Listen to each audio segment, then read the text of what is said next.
时候，我最喜欢的食物就是冰棒，所以这幅画就以冰棒为主题。为了呈现出夏天这个感觉，所以我用浅蓝色的粉彩当背景。送子鸟的故事就是被抛弃的宝宝会被送去好心人家。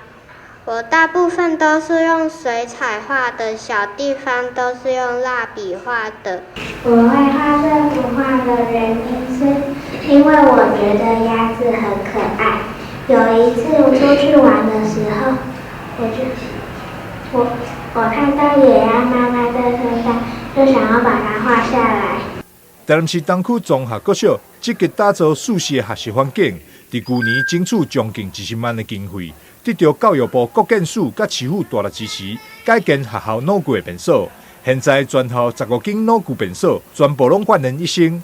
校长洪英正、教务主任蔡梦伦、总务主任罗志伟，更号召全校师生集思广益，发挥创意，扭转脑具便所阴暗恶臭的刻板印象。注入美感的画作，互便所嘛当变甲遐尔水，遐尔活泼生气。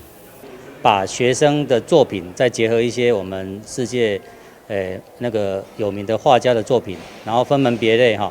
我们大概有几个主题哈。刚刚我们参观过的那一个是以学生为主的，那我们就针对这个来跟我们的从学的孩子争画。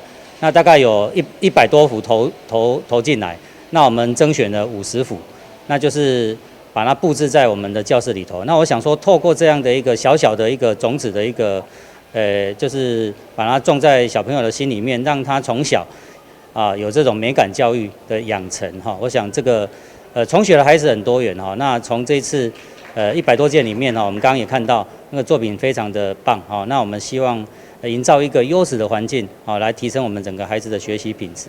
经过艺术美化后的便所，变成了一处处的美术馆。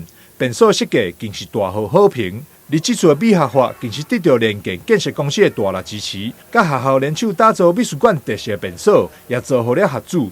台南新闻张硕维采访报道。